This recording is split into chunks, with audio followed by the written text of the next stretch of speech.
The echo of gunfire still rang in Thea Nicholson's ears as she knelt in the parched earth, the freshly dug graves of her family stretching before her like accusing fingers. 3 wooden crosses stood stark against the Arizona sunset, bearing silent witness to everything she had lost in a single night of violence. It was the summer of 1878, and Thea had become a ghost in her own life. At 24, she had lost her parents and younger brother to a band of raiders who had descended upon their small homestead outside of Castle Dome, Arizona territory. The attack had come without warning while she had been in town selling eggs and milk at the market. She returned to find her home ablaze, and her family murdered her father who had taught her to read the stars, her mother who had shown her how to bake bread that rose like clouds, and her 16-year-old brother who had dreamed of becoming a doctor someday. Now, 3 weeks after burying them, Thea found herself with nothing but the clothes on her back, a small bundle of possessions, and a grief so profound it threatened to swallow her whole. The bank had foreclosed on their property, claiming her father had outstanding debts she knew nothing about. The land she had grown up on, the only home she had ever known, was no longer hers. "Miss Nicholson," Sheriff Miller's voice was gruff, but not unkind as he approached from behind. "Train's leaving in 20 minutes. You got your ticket?" Thea nodded without turning, her fingers tracing the rough-hewn cross that marked her mother's grave. "Yes," she whispered, her voice cracked from disuse. She had barely spoken in days. What was there to say when your entire world had been reduced to ashes? "I wish there was something more I could do," the sheriff said, shifting uncomfortably. "What happened to your family wasn't right." "Nothing about this is right," Thea replied, finally rising to her feet. She brushed the dirt from her faded blue dress, once her Sunday best but now her only option. Her chestnut hair hung limply around her face, and her once bright green eyes had dulled to the color of tarnished copper. "But I appreciate what you've done, Sheriff." The lawman nodded, tipping his hat before walking back toward town. Thea stood a moment longer at the graves, committing them to memory. She wouldn't be back, couldn't be back. There was nothing left for her in Castle Dome except for ghosts and nightmares. With a deep breath that did nothing to fill the hollowness in her chest, Thea turned and walked away, not daring to look back. The dusty road stretched before her, leading to the small train station where she would board a westbound train to Silverdale, a mining town further into the Arizona territory where her mother's cousin lived. A woman she'd never met but who had responded to the sheriff's telegram with an offer of temporary shelter. The journey to the station was a blur, her mind too numb to register the familiar sights of the town where she had once been happy. Castle Dome had been a modest but growing settlement, situated near enough to the Colorado River to sustain itself through mining and ranching. Thea had known every face, every building, but now she walked through it like a stranger. The station was little more than a wooden platform with a small ticket office. A handful of passengers milled about, giving Thea a wide berth. News of the tragedy had spread quickly, and people didn't know what to say to the woman who had lost everything. Some whispered behind their hands as she passed, their eyes filled with pity or morbid curiosity. Thea clutched her small carpet bag tighter and kept her gaze fixed on the weathered boards beneath her feet. Inside the bag were the only things she had left: a change of clothes, her mother's silver hairbrush, a daguerreotype of her family taken 2 years prior, and $43, all that remained of her family's savings after the bank had taken their share. The train arrived in a cloud of steam and coal smoke, the great iron beast hissing and groaning as it came to a stop. Thea boarded mechanically, finding an empty seat by the window and settling her bag on her lap. As the whistle blew and the train lurched forward, she pressed her forehead against the glass and watched Castle Dome recede into the distance. She didn't cry. She hadn't cried since the night she found their bodies. It was as if her tears had dried up, replaced by a vast emptiness that threatened to consume her from the inside out. Thea wondered, not for the first time, if it wouldn't have been better if she had died alongside her family. The journey to Silverdale took nearly a full day, the train stopping at various small settlements along the way. Thea barely moved from her seat, declining food when it was offered and speaking only when absolutely necessary. As the landscape changed from desert flats to rocky hills, she tried to imagine what awaited her in Silverdale. Would her mother's cousin welcome her with open arms or view her as a burden? Would she find work, a new beginning? Or would she merely exist, a shell of a person going through the motions of living? When the train finally pulled into Silverdale Station, the sun was setting again, casting long shadows across the bustling mining town. It was larger than Castle Dome, with more substantial buildings lining the main street and the constant sound of machinery in the distance where the silver mines operated day and night. Thea disembarked with her small bag, her legs stiff from sitting for so long. She had been told that her mother's cousin, a widow named Martha Jennings, ran a boarding house near the center of town. As she stepped onto the platform, she realized she had no idea how to find it. "Miss Nicholson." A voice called out, and Thea turned to see a tall, heavy-set woman in her 50s approaching. "I'm Martha Jennings. You look just like your mother did at your age." Thea felt a pang at the mention of her mother but managed a small nod. "Thank you for taking me in, Mrs. Jennings." "Call me Martha," the woman said, her eyes softening as she took in Thea's appearance. "I'm sorry about your family, child. Your mother and I were close as girls before she moved east to marry your father when I heard what happened." Martha shook her head. "Well, you're here now. Let's get you settled." Martha's boarding house was a 3-story building with peeling white paint and a sagging porch, but the interior was clean and smelled of beeswax and fresh bread.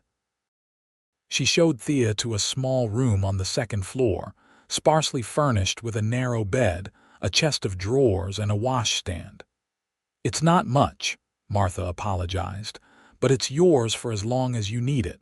Supper's at 6 if you're hungry." Thea wasn't hungry, hadn't been truly hungry in weeks, but she thanked Martha and promised to come down. When the older woman left, Thea sank onto the bed and finally allowed herself to breathe. The bed was softer than the train seat but harder than her bed at home. Nothing would ever feel like home again. For the first few days in Silverdale, Thea barely left her room except for meals, which she picked at under Martha's concerned gaze. The boarding house had 5 other residents, 2 elderly miners, a young schoolteacher, and a married couple who worked at the assay office, all of whom treated her with a careful politeness that made it clear Martha had told them about her circumstances. On the 4th morning, Martha knocked on her door just after sunrise. "Time to get up, girl," she said briskly when Thea opened it, still in her nightgown. "I've let you mourn in peace, but now it's time to rejoin the living. I've arranged for you to help at the mercantile. Mr. Peterson needs someone with neat handwriting to keep his books, and I told him you were educated." Thea wanted to protest, to crawl back into bed and pull the covers over her head, but something in Martha's expression stopped her. There was sympathy there, yes, but also a firm resolve that brooked no argument. "I'll be ready in 20 minutes, Thea said instead, her voice small. The mercantile was the largest store in Silverdale, selling everything from dry goods to mining equipment. Mr. Peterson was a thin, nervous man who spoke too quickly and seemed perpetually harried. But he showed Thea to a small desk in the back room and explained her duties with surprising clarity. The work was simple enough: recording sales, keeping track of inventory, ordering new stock, and Thea found that focusing on numbers and ledgers gave her mind something to do besides replay the image of her family's bodies. By the end of the first week, she had developed a routine: work at the mercantile from 8 until 5, supper at Martha's table, then retreat to her room where she would read one of the few books Martha had until sleep claimed her. It wasn't living, not really. It was existing, going through the motions without feeling anything. The hollowness inside her didn't diminish. She just got better at ignoring it during the day. At night, though, the nightmares came, vivid and terrible, leaving her gasping for breath with tears on her cheeks the only time she ever cried. 2 months passed this way. Summer turned to fall, and Thea became a familiar fixture in Silverdale. People no longer looked at her with pity, but simply nodded in greeting as she passed. Mr. Peterson praised her work and raised her wages. Martha stopped watching her quite so closely at meals. On the surface, Thea appeared to be healing, adapting to her new life. But inside, she remained frozen in grief, unable to move forward, barely able to feel anything beyond the constant ache of loss. She avoided forming connections with anyone in town, keeping conversations polite but brief. What was the point of letting people in when they could be taken from you in an instant? It was on a crisp October morning that everything changed. Thea was at her desk in the mercantile, reviewing the previous day's sales, when the bell above the door jangled. She didn't look up. Mr. Peterson would handle any customers until a deep voice with a slight drawl cut through the quiet store.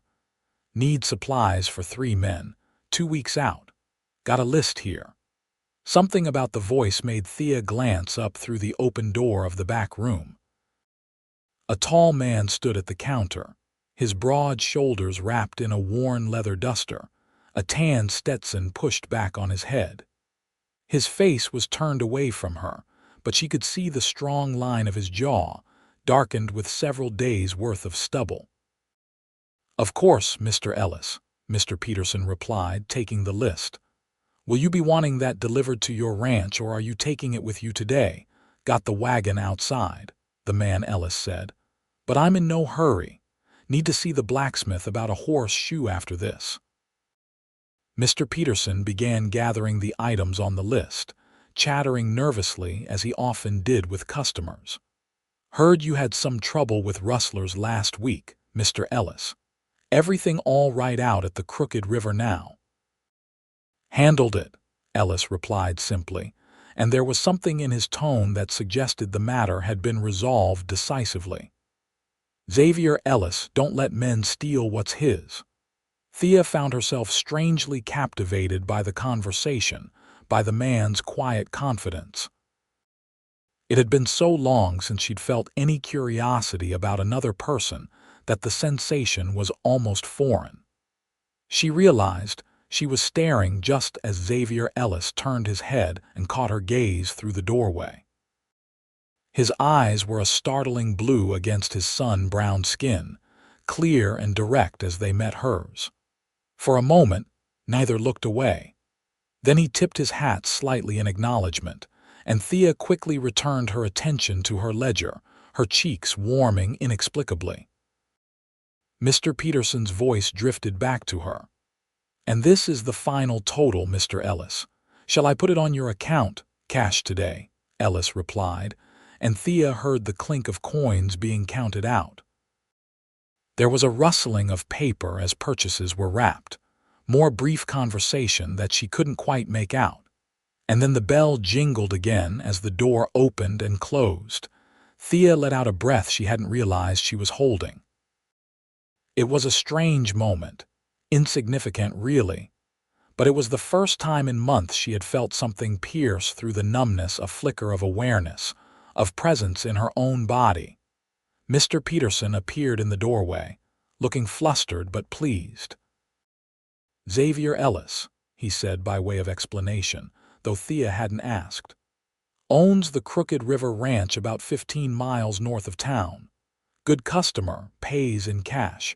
Not much for conversation, but fair in his dealings. He hesitated, then added, lost his wife and young daughter to fever 5 years back. Raises cattle now with his brother and a few hired hands. Keeps to himself mostly. Thea nodded, not trusting herself to speak. She didn't want to examine why this information affected her. Why the knowledge that this stranger had also experienced profound loss created a tiny crack in the wall she had built around herself. She returned to her numbers, forcing her mind back to the safety of routine. But that night, for the first time since arriving in Silverdale, Thea lay awake not because of nightmares, but because she couldn't stop thinking about a pair of blue eyes and the quiet strength they contained. 2 weeks passed before Thea saw Xavier Ellis again. It was a rainy afternoon, unusual for the season, and the mercantile had been quiet all day. She had just finished the monthly inventory and was organizing the storage shelves when the bell jingled. Through the open storeroom door, she saw him enter, shaking water from his hat. His duster was dark with rain and his boots left muddy prints on the floor. "Mr. Ellis," Mr. Peterson greeted him, stepping from behind the counter. "Didn't expect to see you in town so soon." "Storm took down part of my east fence," Ellis replied, running a hand through his damp hair. It was darker when wet, Thea noticed, more brown than the sun-streaked blonde it had appeared before. "Need nails and wire. Some other things, too."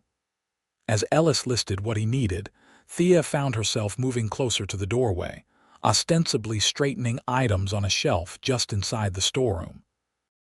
She told herself she was simply curious about this man who had experienced a loss similar to her own. But there was something more drawing her to him, a quality she couldn't quite name. Mr. Peterson scurried about, gathering Ellis's supplies, chattering as he always did. Terrible storm, coming on so sudden like that. Flooded the mining road too, I heard. Might delay the ore shipments, bad for business all around. Ellis made a non-committal sound, his attention seemingly caught by something near where Thea stood. She realized with a start that he was looking at her again, those blue eyes focused and intent. "Miss," he said with a slight nod. Thea froze, then gave a small nod in return. "Sir," she managed, her voice barely audible over the rain drumming on the roof. Mr. Peterson looked between them, his expression brightening. "Oh, you haven't been properly introduced. Mr. Ellis, this is Miss Thea Nicholson. She's been keeping my books these past months, does an excellent job of it too." "Miss Nicholson, this is Mr. Xavier Ellis of the Crooked River Ranch." "Miss Nicholson," Ellis said, removing his hat completely this time, revealing thick hair that curled slightly at the ends. "Peterson's right. Been meaning to say the invoices from this place finally make sense now." It was such an unexpected comment, so matter-of-fact and yet somehow complimentary, that Thea found herself at a loss for words. "Thank you," she finally said, hating how uncertain she sounded. Ellis nodded again, replaced his hat, and turned back to Peterson to complete his transaction. Thea retreated further into the storeroom, her heart beating unusually fast. It had been so long since she'd had a normal interaction with someone that wasn't colored by pity or careful politeness. Ellis had spoken to her as if she were simply a person, not a tragic figure to be handled with kid gloves. When she heard the bell jingle again, indicating Ellis's departure, Thea returned to organizing the shelves, trying to ignore the strange feeling that something significant had just occurred. It was ridiculous, of course. A brief exchange with a taciturn rancher was hardly life-changing. And yet, that night at supper, Martha was in high spirits, regaling her boarders with town gossip. Thea was only half listening until she heard Ellis's name. "And Xavier Ellis was caught in that downpour today, poor man. Martha was saying as she passed a plate of biscuits. Sarah at the cafe told me he came in soaked to the skin after visiting the mercantile. She glanced at Thea. Did you see him, dear? Thea felt the eyes of the other boarders turn to her and fought the urge to shrink in her seat. Yes, she said simply, buttering a biscuit she had no intention of eating. He needed supplies for fence repairs. Martha nodded. That man works harder than any 3 people put together. Rebuilt that ranch from nearly nothing after his tragedy. She lowered her voice slightly, though everyone at the table could still hear her clearly. Lost his wife Amelia and their 4-year-old daughter in the same week. Scarlet fever. They say he didn't speak a word to anyone for nearly a year afterward. The schoolteacher, Miss Palmer, sighed dramatically. How terribly romantic in a tragic way, and he's never remarried. Martha shook her head. Never so much as looked at another woman from what I hear. Some say he made a vow to never love again. Thea set down her knife with more force than necessary, the clatter drawing everyone's attention. Excuse me, she said, rising from the table. I have a headache. I think I'll retire early. In her room, Thea sat on the edge of her bed, trembling slightly. Martha's words had struck too close to home, reminding her of her own silent vow to keep people at arm's length to protect herself from further loss. Was that what Ellis had done? Closed himself off from the world? And if so, how had he managed to survive 5 years of such isolation? For the first time in months, Thea found herself thinking of the future beyond just getting through each day. Was this to be her life now? Existing but not living, forever haunted by what she had lost. The thought was suddenly unbearable, a weight pressing down on her chest until she could hardly breathe. She moved to the small window, pushing it open to gulp the cool evening air. The rain had stopped, leaving the streets muddy and the sky clear. Stars were beginning to appear, bright pinpricks against the darkening blue. Her father had taught her their names, had shown her how to use them to find her way if she was ever lost. I am lost, Papa, she whispered to the night sky. I don't know how to find my way back. There was no answer, of course, only the distant sounds of the town settling in for the evening. But as Thea stood there, watching the stars emerge one by one, something shifted inside her, the faintest stirring of a desire to feel something again, to be more than a ghost moving through the world. It began with small changes. The next morning, Thea took extra care with her appearance, pinning her hair neatly and choosing her blue dress instead of the gray one she usually wore. At breakfast, she asked Martha about her garden, showing interest in something outside herself for the first time in months. The older woman's surprise was evident, but she happily launched into a detailed description of her plans for spring planting. At the mercantile, Thea began to emerge from the back room more often, assisting customers when Mr. Peterson was busy. She still kept conversations brief, still maintained a certain distance, but she was forcing herself to engage with the world around her rather than merely observing it from behind a wall of grief. Each night, she would stand at her window and look at the stars, having silent conversations with her lost family. It wasn't that her grief had lessened, the pain was still there, a constant companion, but she was learning to carry it differently, to make space for other feelings alongside it. A week after the rainy encounter, Xavier Ellis returned to the mercantile.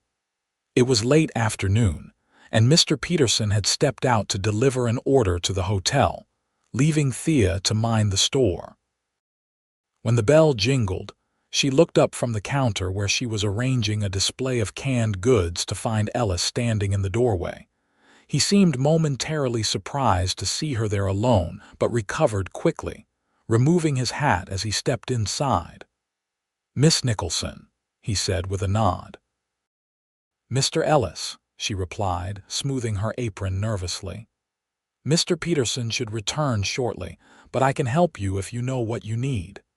Ellis approached the counter, his movements deliberate and unhurried. Up close, Thea could see the fine lines around his eyes, evidence of years squinting against the sun. She guessed him to be in his early 30s, though there was a weariness about him that made him seem older at times. "Just need coffee and tobacco," he said, placing his hat on the counter. "And whatever mail might have come for the ranch."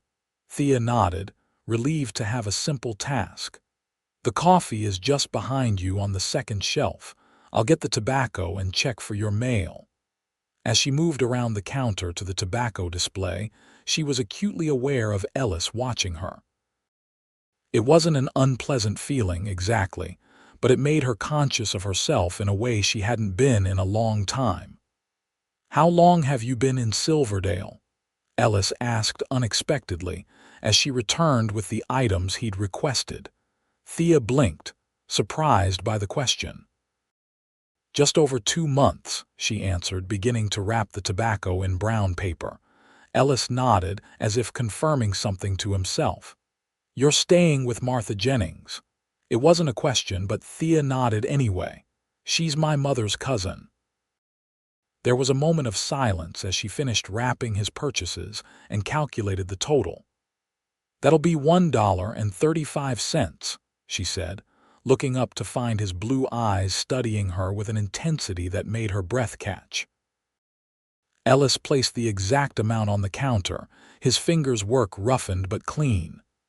"Peterson said you came from Castle Dome," he said, his voice quieter now. "Said there was trouble." Thea froze, her hand halfway to the money. She hadn't expected this, hadn't prepared herself to discuss her past with a virtual stranger.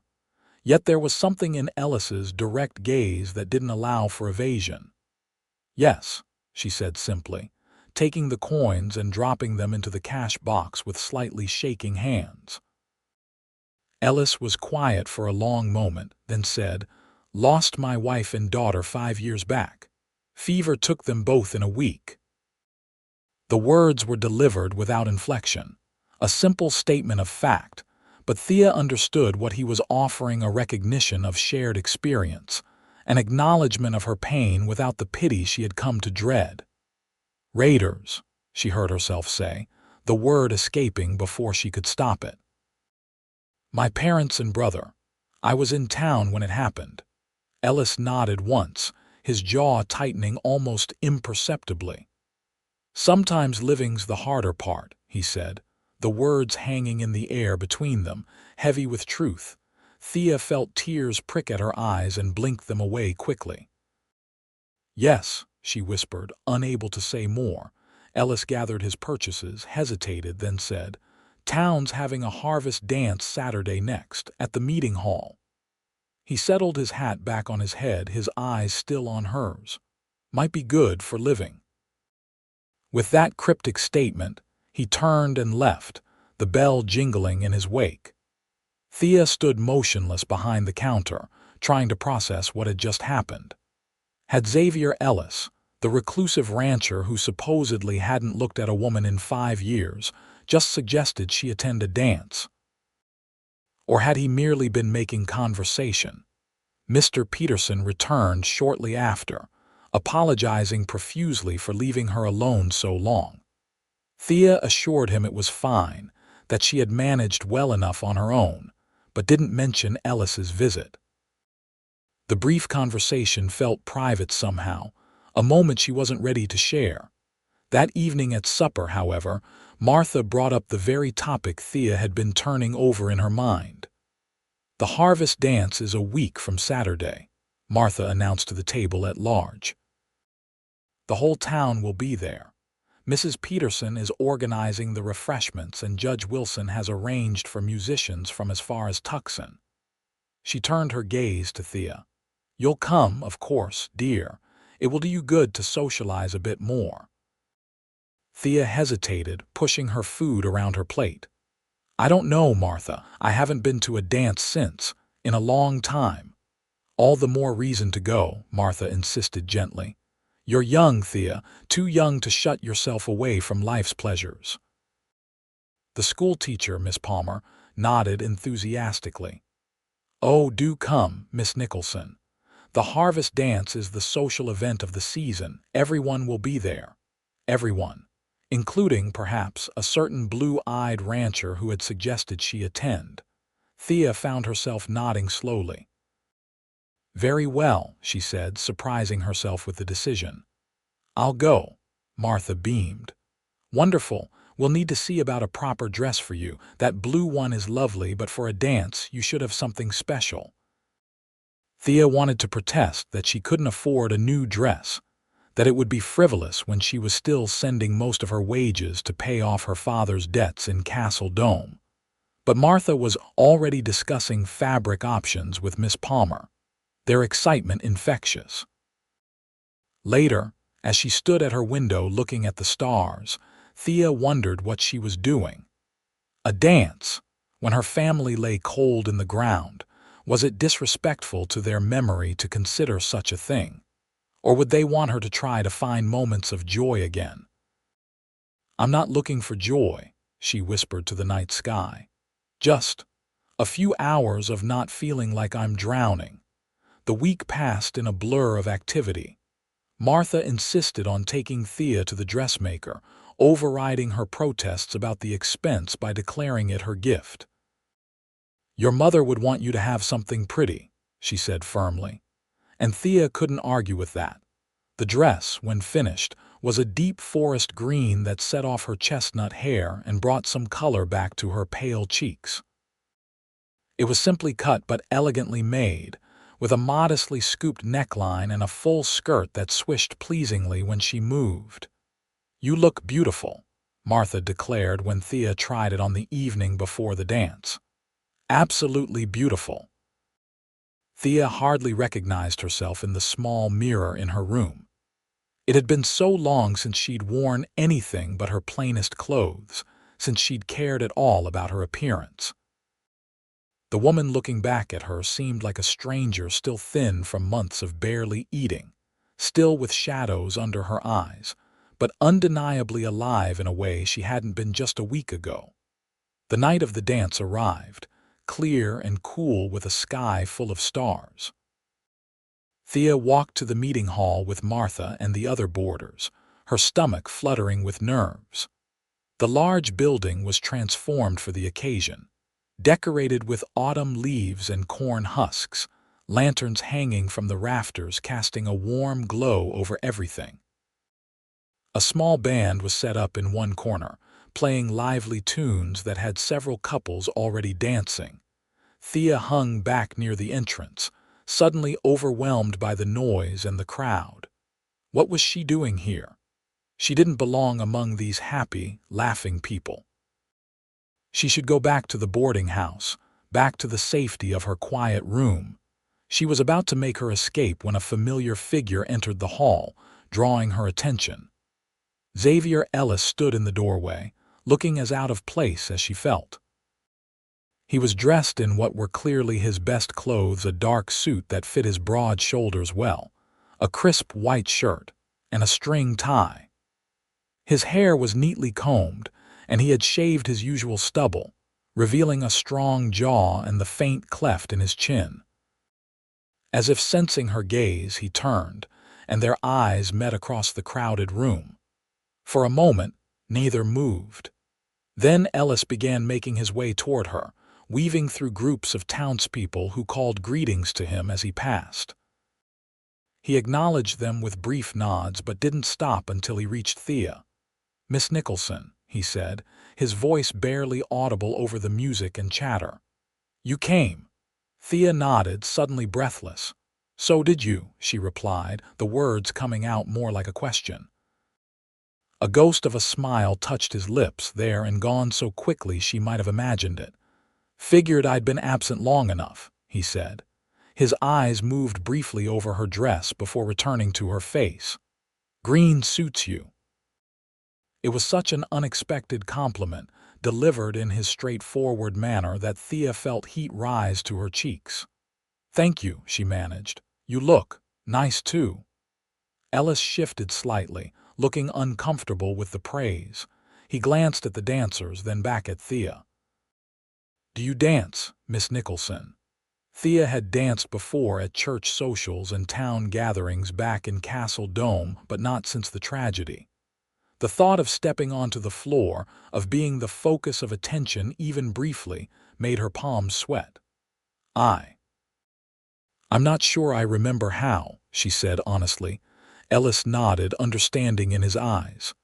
"Neither am I," he admitted. "Been a long time, but we could try, if you wanted." There was something about the way he said it, not a demand or even an expectation, just an offer, one she was free to refuse, that made Thea nod slowly. "We could try," she agreed, her voice barely above a whisper. Ellis held out his hand, and after a moment's hesitation, Thea placed her own in it. His palm was warm and calloused, engulfing her smaller hand completely. He led her to the edge of the dance floor just as the band finished one song and started another, a slower waltz that required less exuberance than the previous tunes. They faced each other awkwardly for a moment before Ellis carefully placed his free hand at her waist, maintaining a respectful distance between them. Thea rested her hand lightly on his shoulder, and then they were moving, stepping in time to the music. Neither spoke as they danced, both concentrating on not stepping on each other's feet. Ellis was not a natural dancer, his movements a bit stiff, but he had a good sense of rhythm and led with confidence. Thea followed, gradually relaxing as they found their footing together. She was aware of curious glances from the townspeople. Xavier Ellis dancing was apparently an unusual sight, but found she didn't mind as much as she'd expected. There was something comforting about being with someone who understood loss as she did, who didn't expect her to be anything other than what she was. As the song ended, Ellis led her to the refreshment table, getting them each a cup of punch without asking. They stood slightly apart from the rest of the crowd, sipping their drinks in a silence that was surprisingly comfortable. "Been meaning to ask," Ellis said eventually. "What happened to the ones who did it? The raiders?" Thea stiffened, her cup halfway to her lips. It was the most direct question anyone had asked her about the tragedy, and yet somehow it didn't feel invasive coming from him. "The sheriff formed a posse," she replied after a moment. "They tracked them into the hills, said they resisted arrest. None survived." Ellis nodded, his expression grim but satisfied. "Good," he said simply. They fell silent again, watching the dancers. Thea found herself studying Ellis's profile, the strong line of his nose, the firm set of his mouth. There was a steadiness to him that she found oddly reassuring, as if he were anchored somehow, unmovable in a world that had proved all too fragile. "You ever feel like you're just going through the motions?" she asked suddenly, surprising herself with the question. "Like you're not really living, just existing?" Ellis turned to look at her, his blue eyes somber. "Every day," he said, his honesty disarming. "For a long time, still do some days." "Does it get easier?" The question was barely a whisper, almost lost in the music and laughter around them. Ellis considered this, his gaze thoughtful. "Not easier," he said finally. "Different. The pain changes, becomes something you carry instead of something that carries you." He paused, then added, "Found that working helps. Keeping my hands busy, my mind occupied. The ranch gives me purpose." Thea nodded slowly. She had found something similar in her work at the mercantile, a few hours each day when the numbers and inventory lists could hold her grief at bay. But purpose? That felt further away, a distant shore she couldn't quite see. "I don't know what my purpose is anymore," she admitted, the words tumbling out before she could stop them. "Everything I was, everything I planned to be was tied to my family, to our home. Without them—" She trailed off, unable to finish the thought. Ellis was quiet for a long moment, then said, "Maybe purpose is something you build, not something you find." His eyes held hers, steady and certain. brick by brick, day by day, until one morning you wake up and realize you've made something worth living for. The words struck Thea with unexpected force, opening up a possibility she hadn't considered. That perhaps healing wasn't about returning to who she had been before the tragedy, but about building something new from the ruins of her old life. Before she could respond, they were interrupted by Martha, who appeared at Thea's elbow with a broad smile. "There you are, dear. I've been looking everywhere for you." She nodded politely to Ellis. "Good evening, Mr. Ellis. How lovely to see you at the dance." "It's been quite some time, hasn't it?" Ellis tipped his head in acknowledgement. "Mrs. Jennings." Martha turned back to Thea. "Judge Wilson was just asking after you, dear. He's been so impressed with how you've helped Mr. Peterson organize the mercantile. I think he might have some work for you at the courthouse if you're interested." Thea forced a smile, though her heart wasn't in it. She had been having the first real conversation in months, and now Martha was dragging her back into polite small talk with the town's dignitaries. "That's very kind of him. Perhaps I could speak with him later," Martha waved off her suggestion. "Nonsense. He's about to leave stomach troubles, poor man. Come along now." She glanced at Ellis. "You don't mind, do you, Mr. Ellis? Official business and all." Ellis's face had returned to its usual impassive expression. "Not at all," he said, stepping back slightly. "Miss Nicholson, it was a pleasure." And just like that, the moment was gone. Thea was swept away by Martha to speak with Judge Wilson, a portly man with mutton chop whiskers who did indeed praise her work at the mercantile and hint at possible employment at the courthouse. She nodded and thanked him appropriately, but her mind was elsewhere, replaying Ellis's words. "Maybe purpose is something you build, not something you find." When she finally extricated herself from the conversation, Ellis was nowhere to be seen. She scanned the room, disappointment settling in her chest when she realized he must have left. The dance continued around her, but she felt suddenly tired, the effort of socializing draining what little energy she had. "Martha," she said, finding her cousin deep in conversation with the banker's wife, "I think I'll head back to the boarding house. I'm feeling a bit overwhelmed." Martha looked concerned. "Are you sure, dear? The dancing has barely begun in earnest. And you were doing so well with Mr. Ellis earlier." There was a twinkle in her eye that Thea chose to ignore. "Yes, I'm sure," Thea insisted. "It's been a lovely evening, but I think it's enough for now." Martha studied her face, then nodded. "Very well. Do you want one of the boarders to walk with you?" "No, thank you. It's just a short walk and the moon is bright." Martha hesitated, then relented. "All right, but go straight home. No dawdling." Thea promised she would, then slipped out of the meeting hall into the cool night air. The music faded behind her as she walked down the main street, her thoughts still tangled around Ellis's words and the strange connection she had felt to him during their brief conversation. She was so lost in thought that she didn't immediately notice the figure leaning against a hitching post outside the general store, smoking a cigarette. It was only when he straightened and the moonlight caught his face that she recognized Xavier Ellis. "Mr. Ellis," she said, startled. "I thought you'd left." Ellis flicked his cigarette away, grinding it under his boot. "Was about to," he said, his eyes gleaming silver in the moonlight. "Crowds aren't much to my liking these days." "Mine neither," Thea admitted, stopping a few feet away from him. "I'm heading back to the boarding house." Ellis nodded. "I'll walk with you," he said, not a question but not quite a command either. Thea should have refused. It wasn't proper for a single woman to be alone with a man at night, even on a short walk, but she found herself nodding instead. "Thank you." They fell into step beside each other, the silence between them comfortable again now that they were away from the noise and bustle of the dance.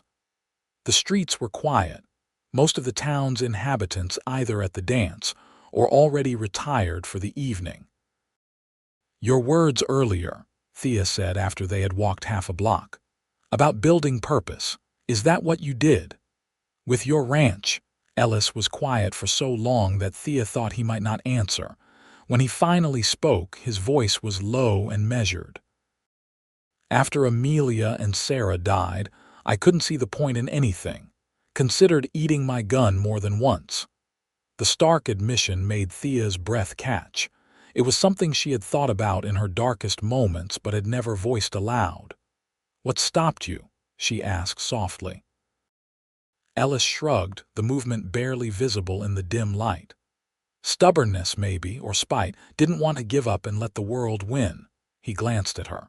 "Started small. Getting up each day, doing the work that needed doing, taking care of the cattle, one foot in front of the other." They reached the boarding house, stopping at the bottom of the porch steps. Ellis turned to face her, his expression serious in the moonlight. "Don't know if I've built anything worth much," he continued, "but I'm still here, still trying."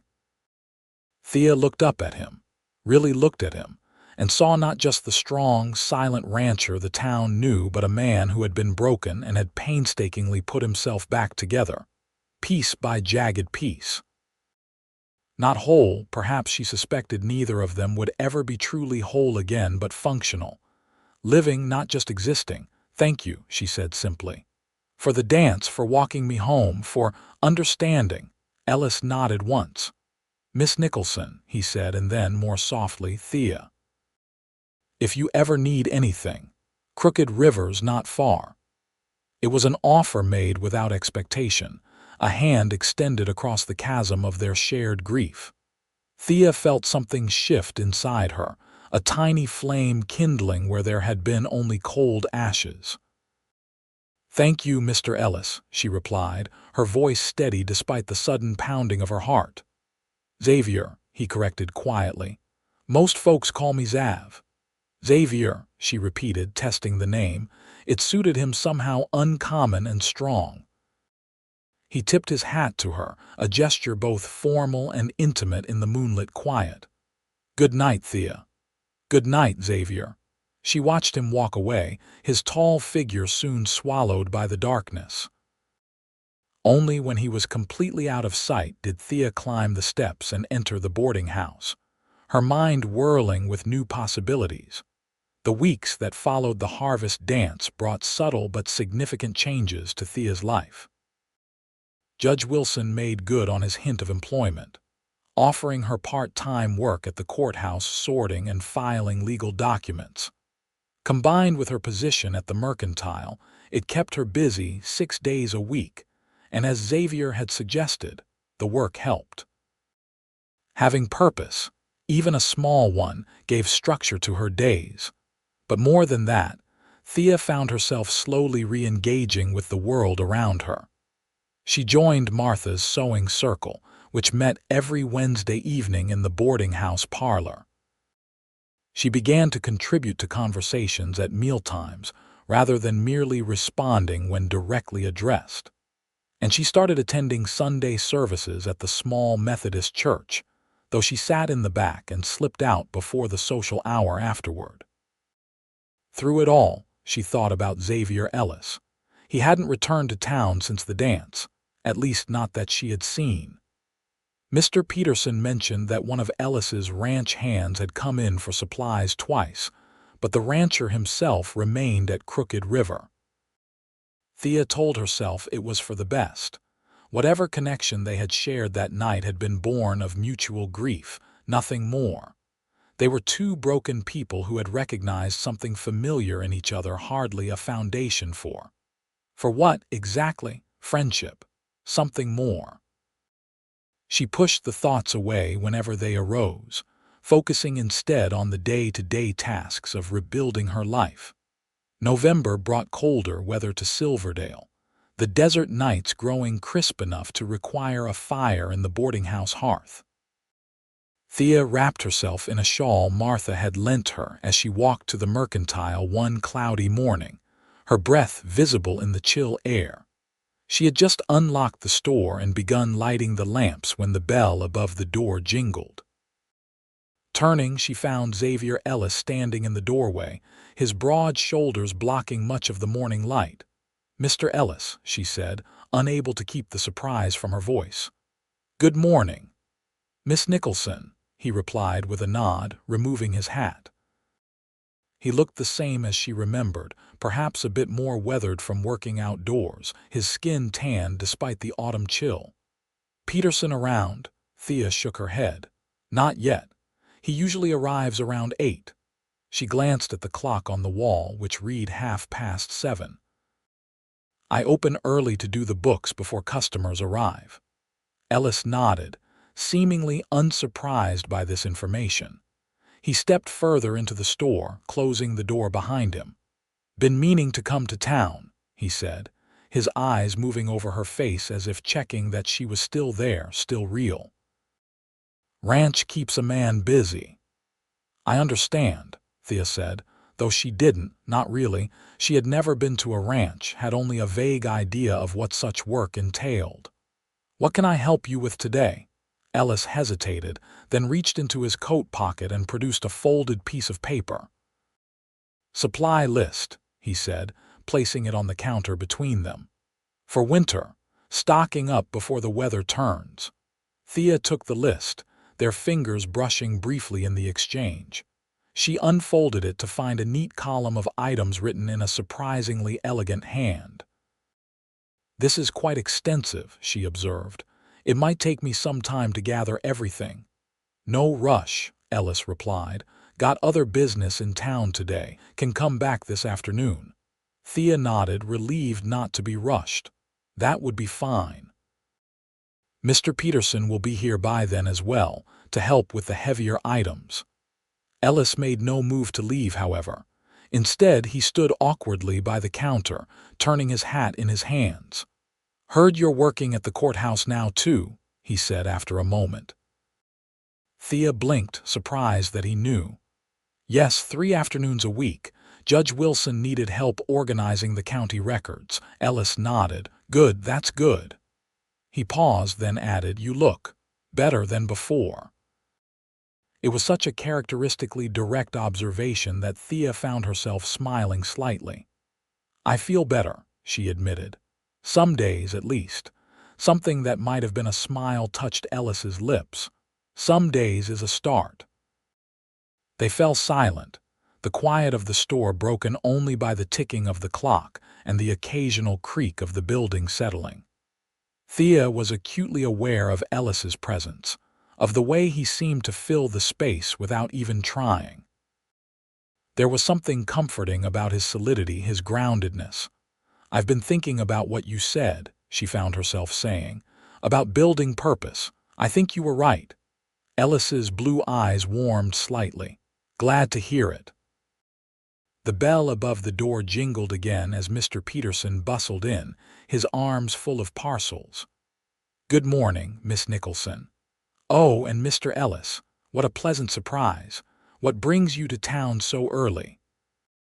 The moment between them broken, Ellis stepped back from the counter and nodded to Peterson. "Winter supplies," he said simply, gesturing to the list Thea still held. Of course," Peterson said enthusiastically. "We'll have everything ready for you by this afternoon."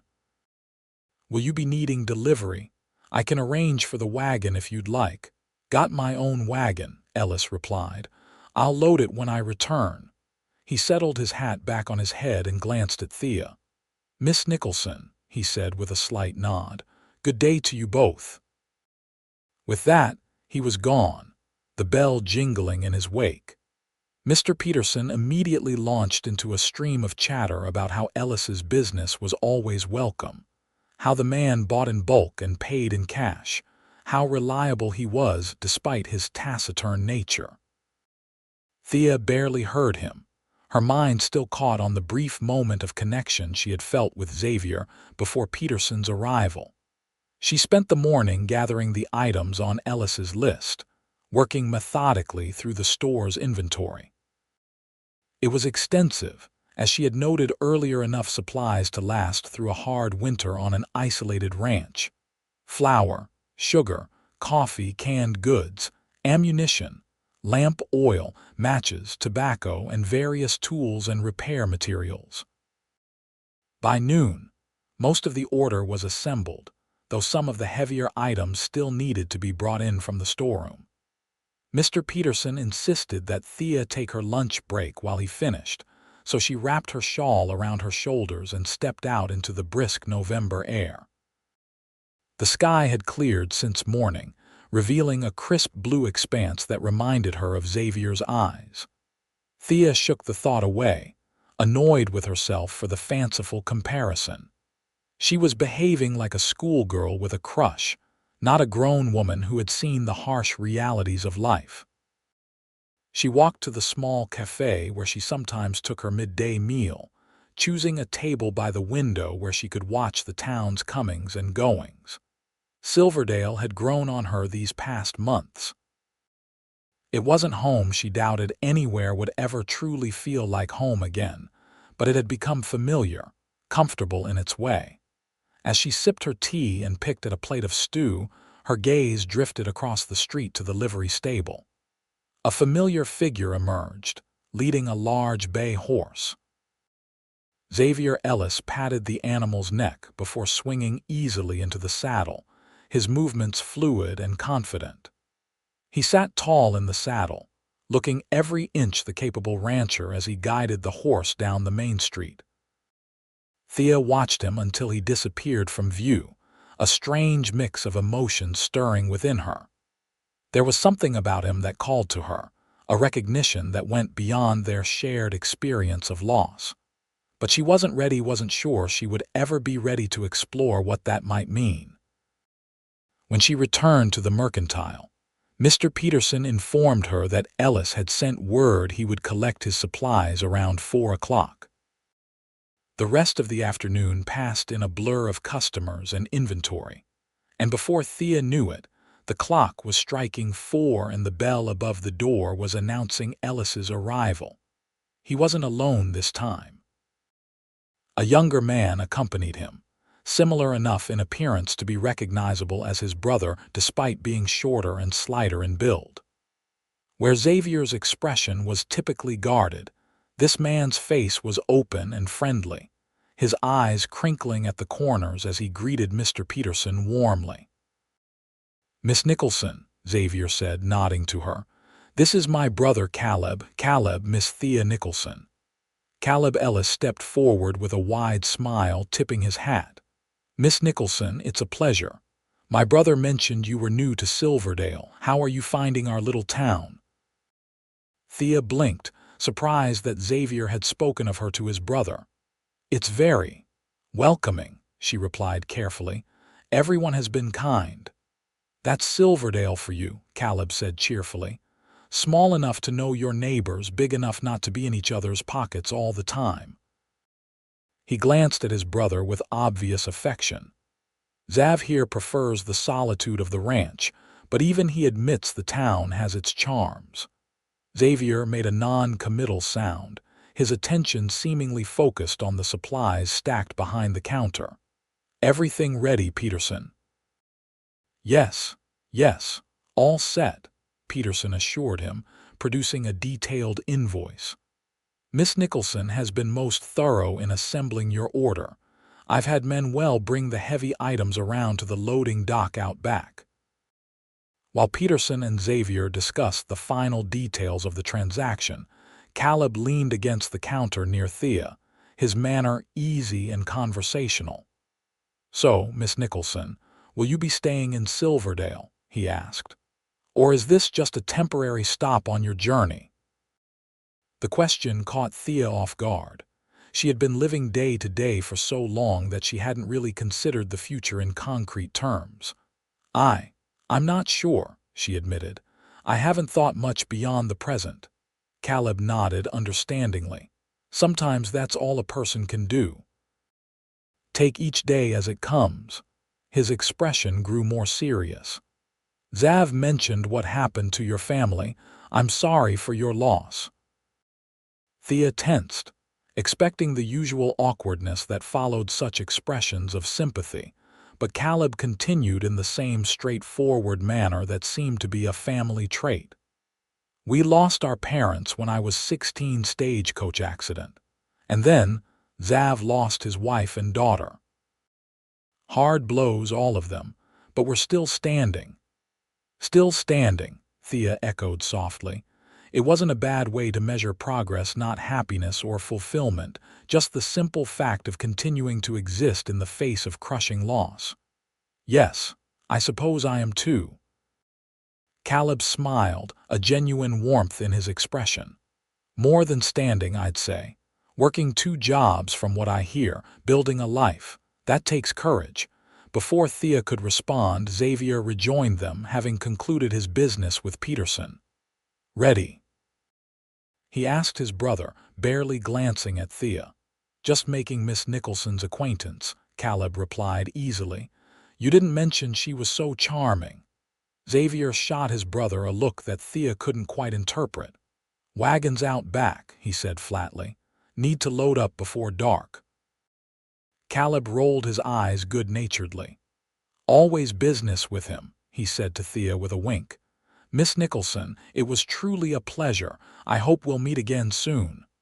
Likewise, Mr. Ellis, Thea replied, finding that she meant it. There was something refreshing about Caleb's openness after months of careful, pitying interactions. As the brothers turned to leave, Xavier paused and looked back at her.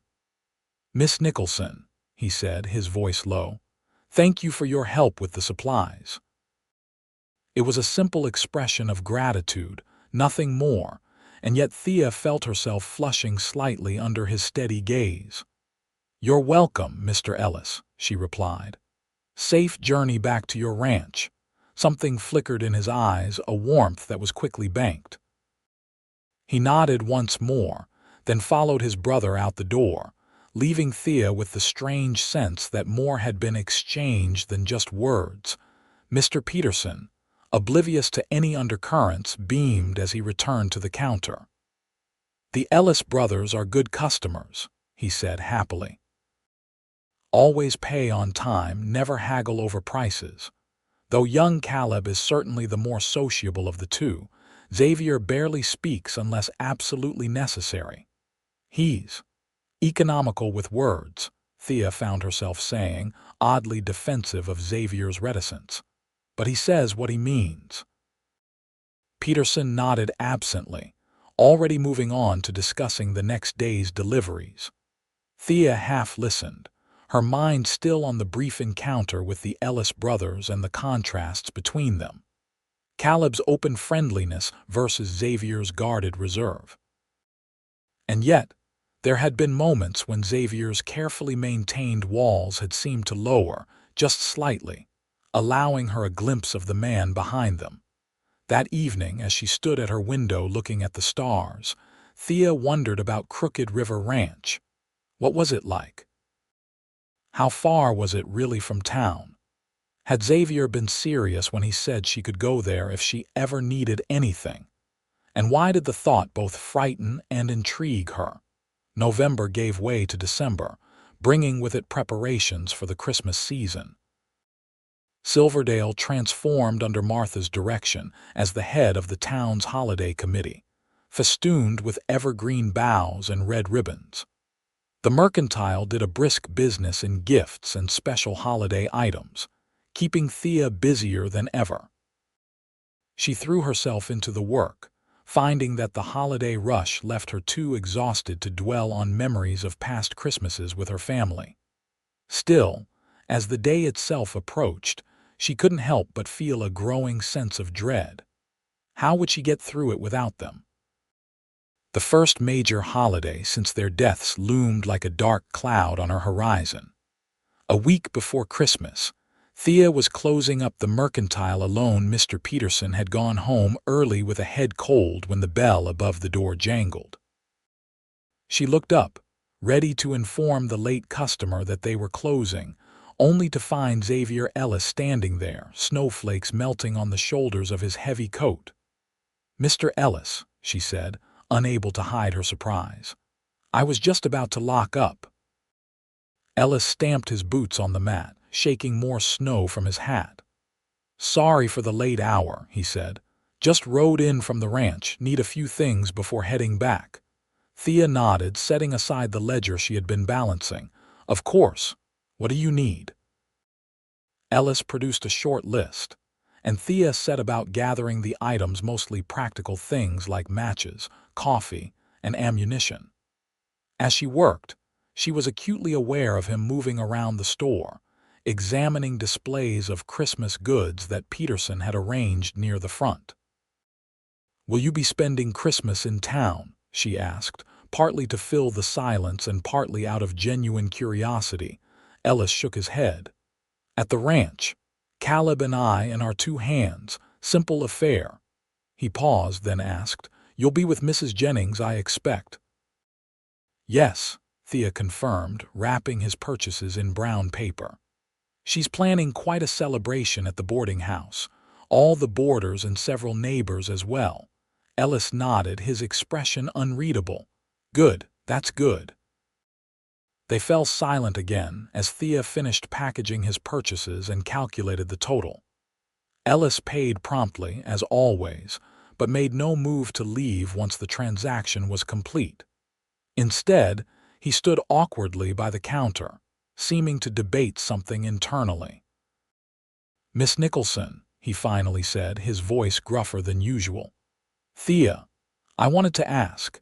That is, Caleb and I were wondering if you might consider spending Christmas Day with us at Crooked River." The invitation was so unexpected that Thea could only stare at him for a moment, her mind racing to catch up. "Christmas at your ranch," she repeated, making sure she had heard correctly. Ellis shifted his weight, clearly uncomfortable with her hesitation.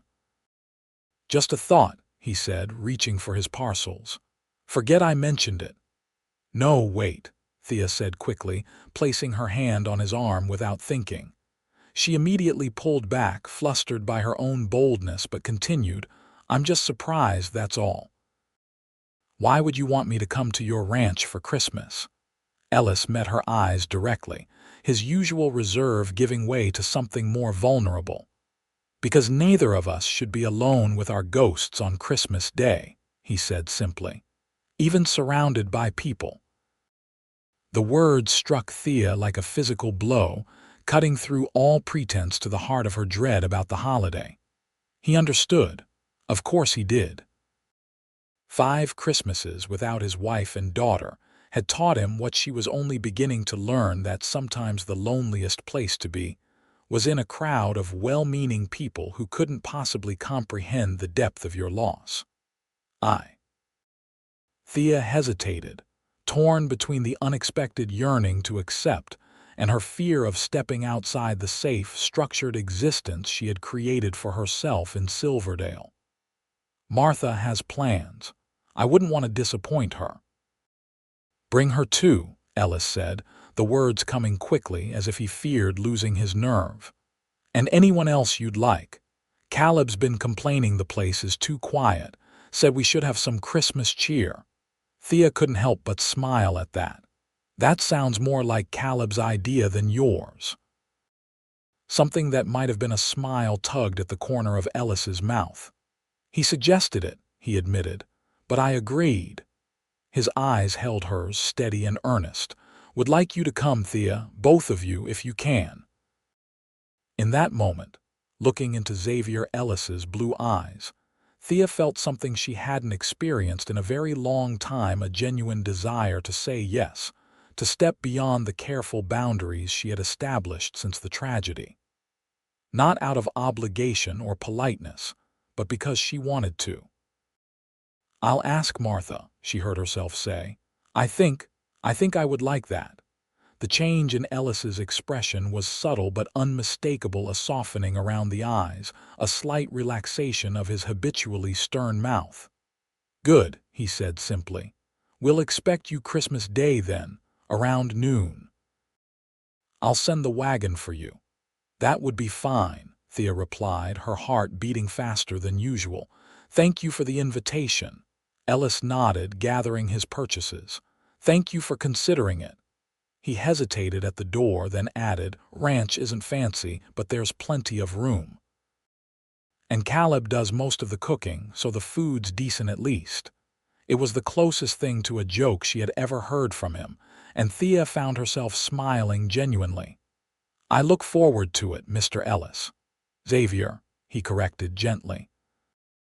"If you're coming to my home, least you can do is use my given name." "Xavier," Thea repeated, the name feeling right on her lips. "Good night, then, and safe journey back to the ranch." Ellis Xavier tipped his hat to her, a gesture she had come to find oddly endearing. "Good night, Thea. See you at Christmas, God willing."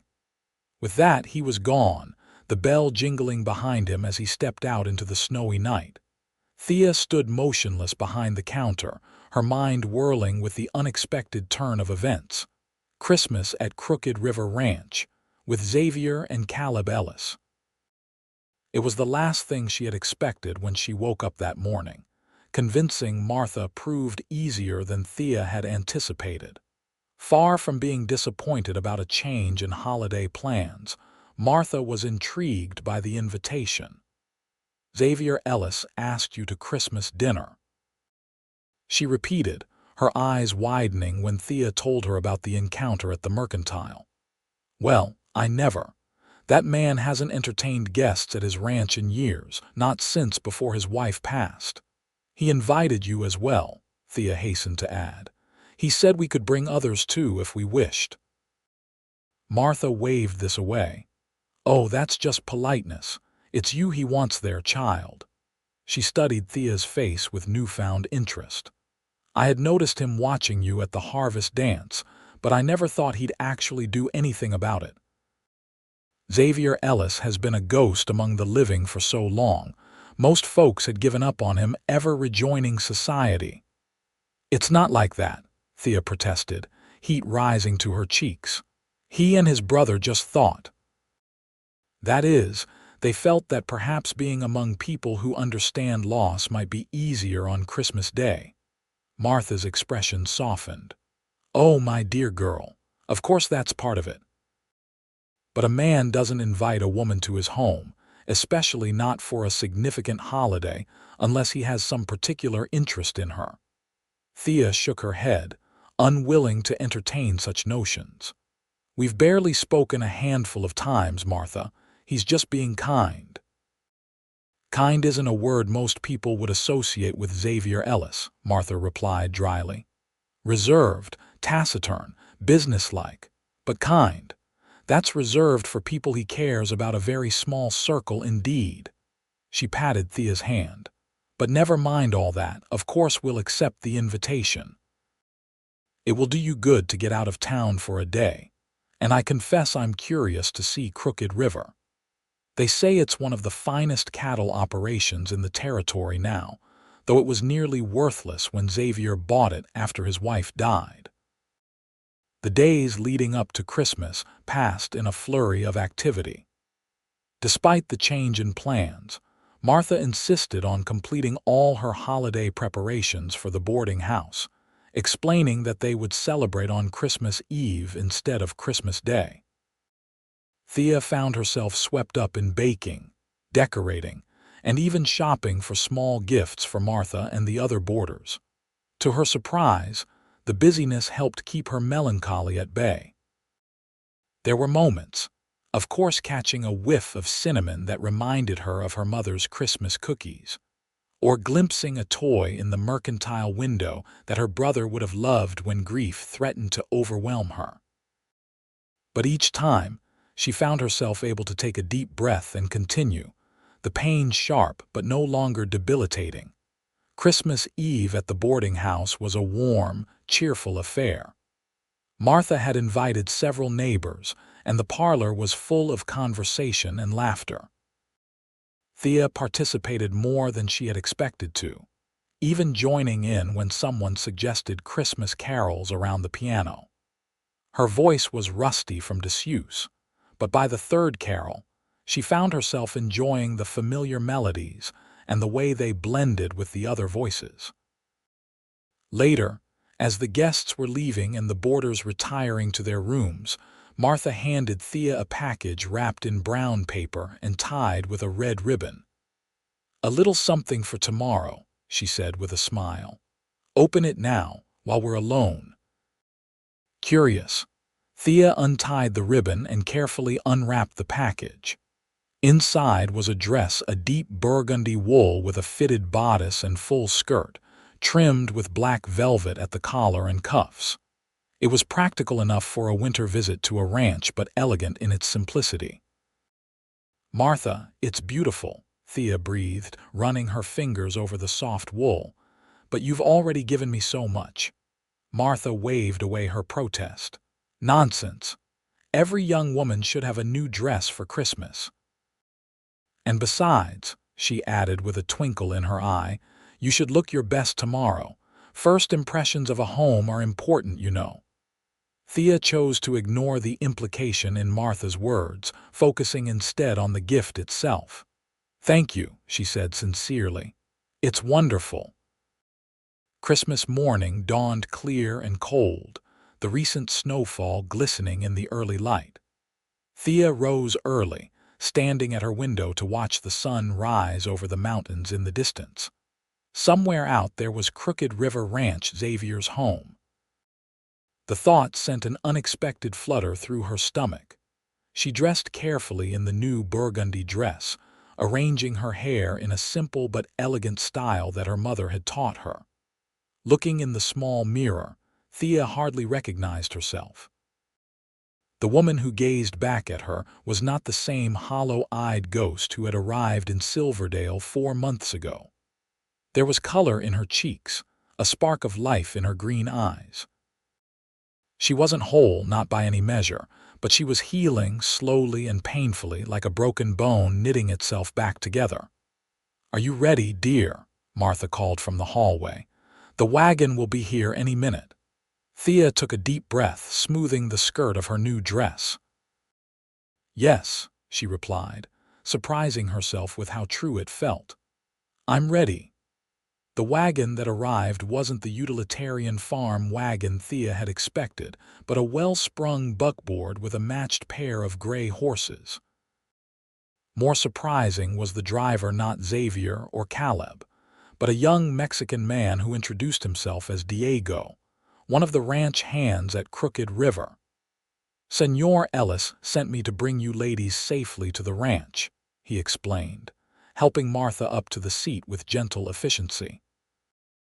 "It is about an hour's drive, but I have brought blankets for the cold."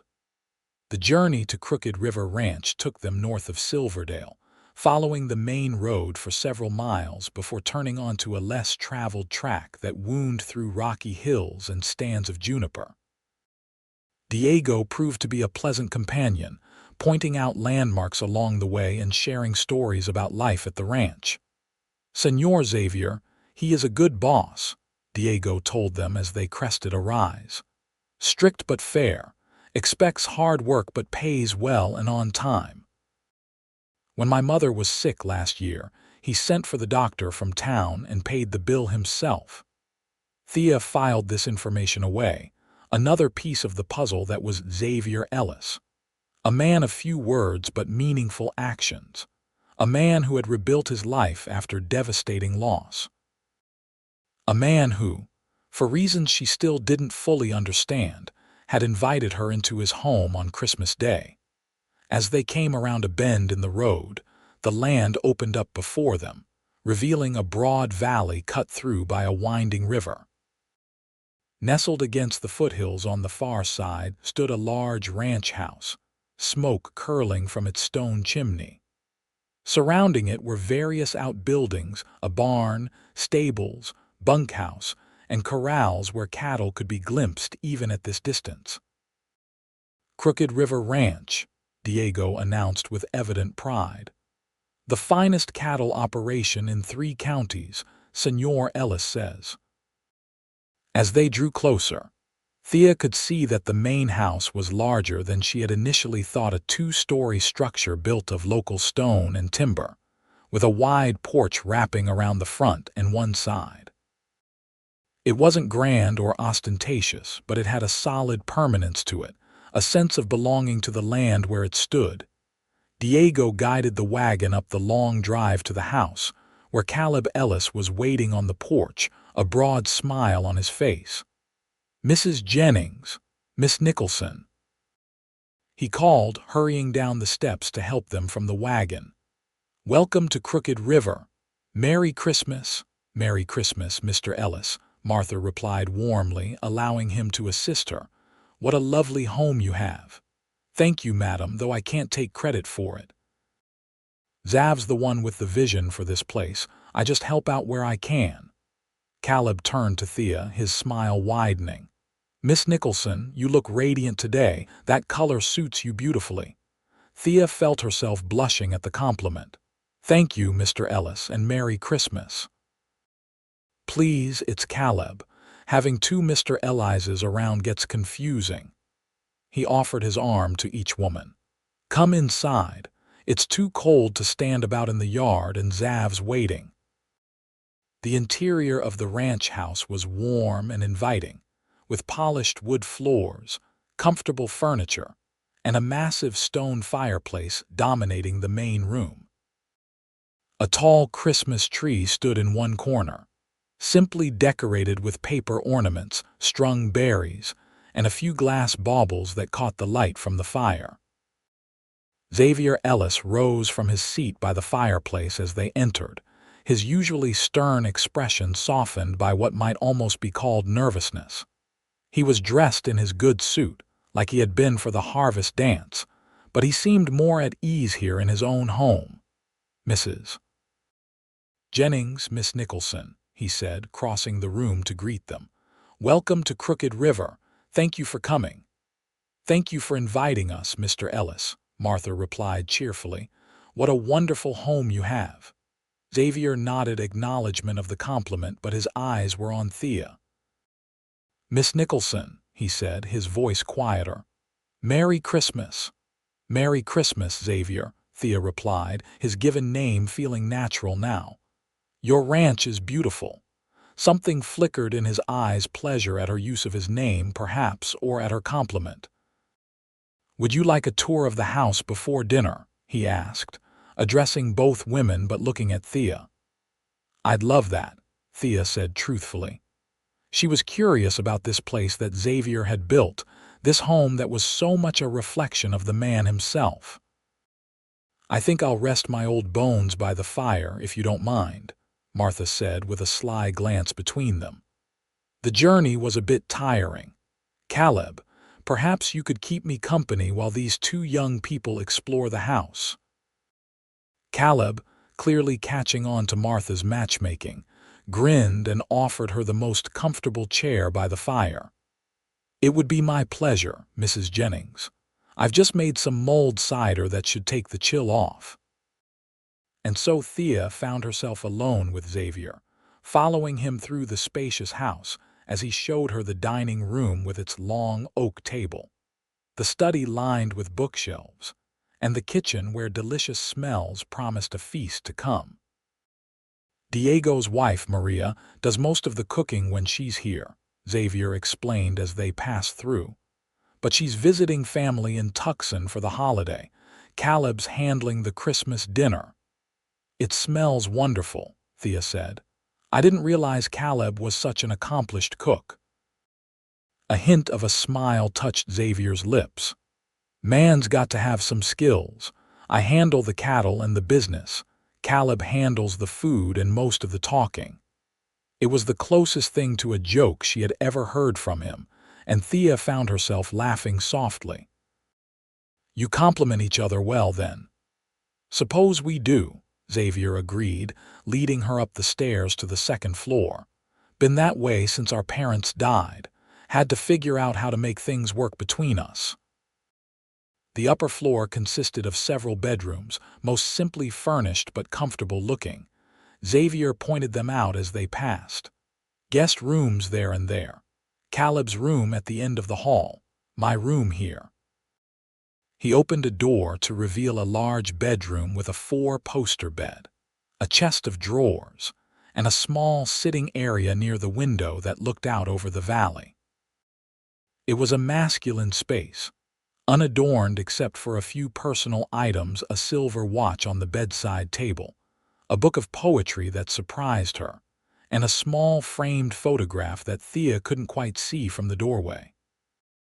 Xavier noticed her gaze lingering on the photograph and, after a moment's hesitation, entered the room and picked it up. "My wife, Amelia," he said quietly, holding it out to Thea. "And our daughter, Sarah." Thea took the frame carefully, studying the faces of the woman and child Xavier had lost. Amelia Ellis had been beautiful in a delicate way, with fair hair and a gentle smile. The child on her lap, no more than 3 in the photograph, had her father's striking blue eyes and an impish grin that suggested high spirits. "They were lovely," Thea said softly, handing the frame back. "Sarah has your eyes." Xavier nodded, returning the photograph to its place with gentle hands. "She had her mother's temperament, thank God, sweet-natured, always laughing." He was quiet for a moment, then said, "First year after, couldn't bear to look at their pictures. Now can't imagine not seeing their faces every day." Thea understood. She carried her family's daguerreotype with her everywhere, tucked into the pocket of whatever dress she was wearing. Sometimes she couldn't bring herself to look at it. Other times she would stare at their faces for hours, trying to commit every detail to memory. "It helps, somehow," she said. "Having them close, even if just in a picture." Xavier's eyes met hers, full of understanding. "Gets easier," he said. "Not the missing them that never stops, but the living alongside it, making room for it." They stood in silence for a moment, the shared understanding between them almost tangible. Then Xavier cleared his throat and gestured toward the door. "One more place to show you," he said, "if you'd like."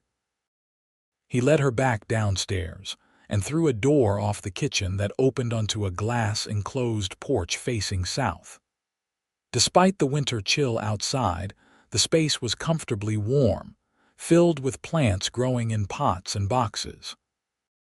"Amelia's garden," Xavier explained, watching Thea's face as she took in the unexpected oasis. "She couldn't bear the winters here too barren," she said. "Had this built so she could grow things year-round." Thea moved among the plants, recognizing herbs, flowers, and even a small lemon tree heavy with fruit. "It's wonderful," she said sincerely. "So full of life, even in December." "Didn't come in here for over a year after she died," Xavier admitted, running his hand along a wooden shelf lined with clay pots. "Everything died. Then one day Caleb planted some seeds, left the door open. Found myself watering them without thinking. Been keeping it up ever since." Thea looked at him, really looked at him, and saw beyond the stern exterior to the depth of the man beneath a man who had loved so deeply that losing that love had nearly destroyed him. Yet who had found the courage to keep his wife's garden alive, to honor her memory by nurturing what she had created. "It's a beautiful way to remember her," she said softly. Xavier's eyes met hers, a vulnerability in them she hadn't seen before. "When Caleb suggested inviting guests for Christmas, first thought was showing you this place," he said, the words coming with obvious effort. "Felt right somehow. Like Amelia would have wanted it." The admission touched Thea deeply. That he would share something so personal with her, that he would connect her to this precious memory of his wife, it spoke of a trust she hadn't realized she had earned. "Thank you," she said simply, "for sharing it with me." They might have stayed there longer, in the peaceful sanctuary of Amelia's garden, if Caleb hadn't called from the house that dinner was nearly ready. As they made their way back inside, Thea felt a curious lightness in her chest, as if some of the weight she had been carrying had been lifted, even if just for a moment. Christmas dinner at Crooked River Ranch was unlike anything Thea had experienced before. The food was plentiful and delicious, a roast turkey with all the trimmings, vegetables from Xavier's root cellar, freshly baked bread, and pies that Caleb proudly announced he had made himself. The conversation flowed easily, largely due to Caleb and Martha's natural sociability, but even Xavier contributed more than Thea had ever heard him speak at one time. After dinner, they gathered in the main room by the fire, where Caleb surprised everyone by producing small gifts for each of them. "Nothing fancy," he insisted, "but Christmas isn't Christmas without presents." Martha received a beautiful hand-carved wooden box for her sewing notions, which she exclaimed over appreciatively. For Thea, there was a small leather-bound journal with creamy blank pages. "Xav mentioned you like to write," Caleb explained. "Thought you might enjoy having somewhere special to put your thoughts." Thea glanced at Xavier, surprised that he had noticed or remembered such a detail about her. He met her eyes briefly before looking away, a hint of color rising to his cheeks. "It's perfect," she told Caleb sincerely. "Thank you."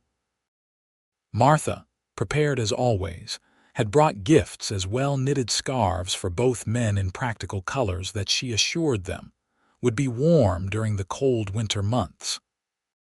Thea, who had only learned of the invitation a few days before, had nothing to offer except her thanks, but neither of the Ellis brothers seemed to mind.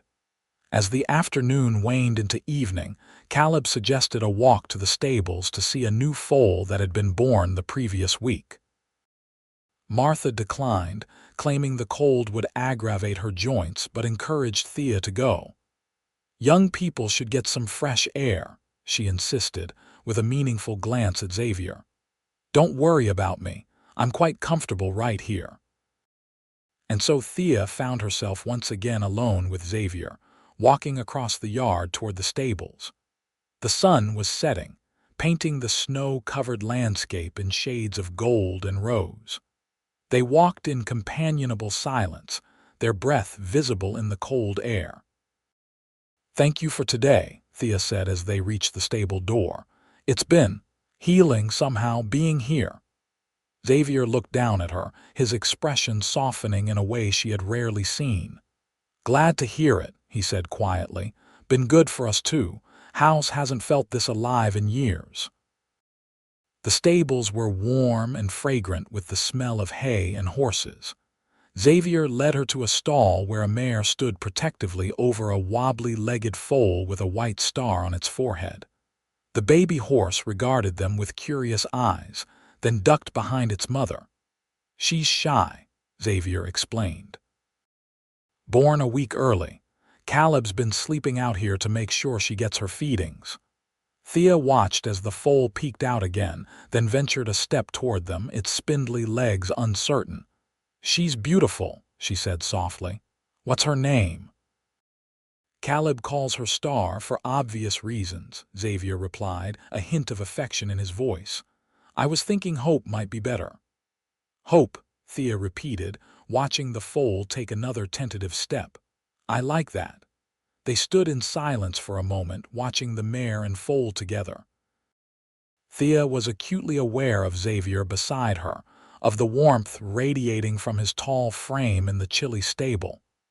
"Got something for you," he said suddenly, reaching into his coat pocket. "Nothing fancy. Wasn't sure if I should give it to you."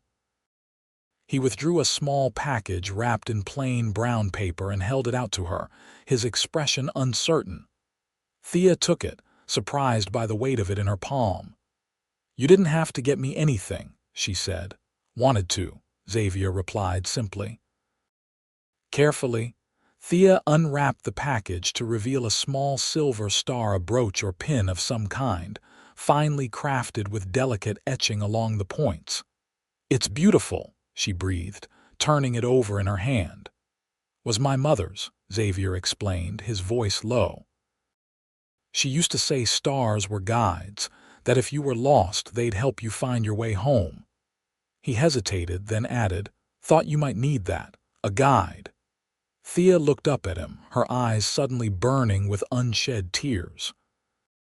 It was the most thoughtful gift she could imagine, not just a pretty trinket but a symbol of hope, of finding one's way forward after loss. And the fact that it had been his mother's, a family heirloom, made it all the more precious. "I don't know what to say," she whispered. "Except thank you. It means more than I can express." Xavier's eyes held hers, the blue depths warm with an emotion she wasn't ready to name. "Meant what I said before," he said quietly. "About building purpose, making something worth living for." He paused, seeming to struggle with his next words. "Been thinking lately that maybe purpose isn't just about work or land. Maybe it's about people too. Connections." Thea's heart quickened at his words, understanding what he was trying to say. In his own way, Xavier was reaching out to her, offering not just friendship but the possibility of something more, a connection that could help them both heal. "I've been thinking the same thing," she admitted, her voice barely above a whisper. "That maybe the way forward isn't about forgetting what we've lost, but about finding new reasons to keep going. New connections." Something shifted in Xavier's expression, a softening, an openness that transformed his usually stern features. Slowly, giving her every chance to pull away, he reached out and took her hand in his. His palm was warm and calloused against her skin, strong yet gentle. "Don't know what this is between us," he said honestly. "Don't know if I'm ready, if either of us is, but I'd like to find out, if you would." Thea looked down at their joined hands, then back up at his face. The man before her was as broken as she was, carrying scars that would never fully heal. And yet he was offering her something precious, not a complete healing, for that was impossible, but a chance to build something new from the ruins of their old lives. A chance to learn to live again, not despite their losses but alongside them. "I'd like that too," she said softly, squeezing his hand. "To find out, together." The smile that spread across Xavier's face was like the sunrise after a long, dark night, gradual but transformative, illuminating features that had been hidden in shadow. It didn't erase the grief that had etched itself into the lines around his eyes or the firm set of his mouth, but it added something new, a warmth, a hope that hadn't been there before. He didn't kiss her, didn't make grand declarations or promises. Instead, he simply stood with her in the quiet stable, their hands joined, watching as the foal named Hope took another wobbly step toward them, curious and unafraid. It was a beginning, tentative and fragile as the foal's first steps, but real nonetheless. And as they walked back to the house together, the silver star tucked safely in Thea's pocket, she found herself looking forward for the first time since the tragedy, not with dread, but with a cautious optimism. The new year brought changes to Silverdale. A railroad extension was announced, promising growth and prosperity for the small mining town. It brought changes to Thea as well, subtle shifts in how she moved through the world. She still carried her grief, still had nights when the nightmares came, but they were fewer now. In their place came a growing sense of purpose, of forward motion. Her work at the mercantile and courthouse continued, but she also began helping at the small schoolhouse 2 afternoons a week, teaching the youngest children their letters and numbers. The simple joy of watching a child's face light up when they finally understood a concept was healing in ways she hadn't expected. And then there was Xavier. True to his word, he began coming into town more regularly, ostensibly for supplies or business at the bank, but always finding time to stop by the mercantile or invite Thea for coffee at the cafe. Their courtship, if it could be called that, progressed slowly and carefully, each of them mindful of the other's wounds. Sometimes they would simply sit together in comfortable silence, reading or watching the town go by. Other times they would talk, hesitantly at first, then with growing ease, about their lives before the tragedies that had shaped them. Xavier told her about growing up with Caleb, about meeting Amelia at a church social in Tucson, about his dreams for Crooked River Ranch. Thea shared memories of her parents, of her brother's ambitions to become a doctor, of the small joys and struggles of their life in Castle Dome. They never rushed, never pushed each other beyond what felt right. When Xavier first took her hand while walking her back to the boarding house one evening, it felt as significant as a kiss might have been for others. When weeks later, he did kiss her, a gentle, almost reverent touch of his lips to hers as they stood on Martha's porch in the moonlight, it was a moment of pure connection, all the more precious for how hard one it was. Spring came to the Arizona territory in a burst of wildflowers and new growth. Thea visited Crooked River Ranch often now, sometimes with Martha, sometimes on her own when Xavier sent the buckboard for her. She loved watching the transformation of the land from winter's bareness to spring's abundance, loved seeing the foal, now officially named Hope, grow stronger and more confident each week. On a warm day in April, Xavier took her riding across the ranch lands, showing her the extent of what he had built over the past 5 years. They stopped for lunch by the river that gave the ranch its name, spreading a blanket under the shade of a cottonwood tree. "Ranch has never looked better," Xavier said as they sat side by side, watching the river flow past. "Good winter snow means plenty of water this year. Cattle are thriving." Thea smiled, recognizing his pride in the land. "It's beautiful, Xavier, truly. You've built something remarkable here." He looked at her, his blue eyes serious in his tanned face. "Been thinking," he said, in the direct way she had come to appreciate. "About what I said before, about purpose." Thea nodded, waiting for him to continue. Xavier was still a man of few words, but the ones he chose were always meaningful. "Found my purpose here after Amelia and Sarah died," he went on, gesturing at the land around them. "Building something that would last, something solid." He paused, seeming to gather his thoughts or perhaps his courage. "But lately been thinking purpose can change, grow." His eyes met hers, steady and certain. "Being with you these past months, it's changed things for me, Thea, changed how I see the future." Thea's heart quickened, but she remained silent, sensing he needed to say this in his own way, in his own time. Xavier took her hand, his calloused fingers gentle against her skin. "No, it's not been long," he said.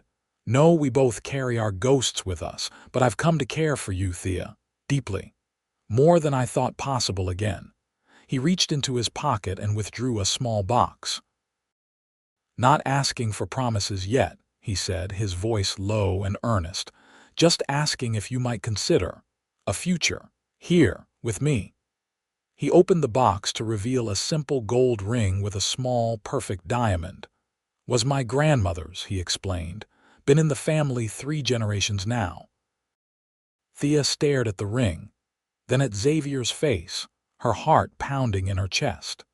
She had known their relationship was moving toward something permanent, had felt herself falling in love with this quiet, steadfast man who understood her grief because he carried his own.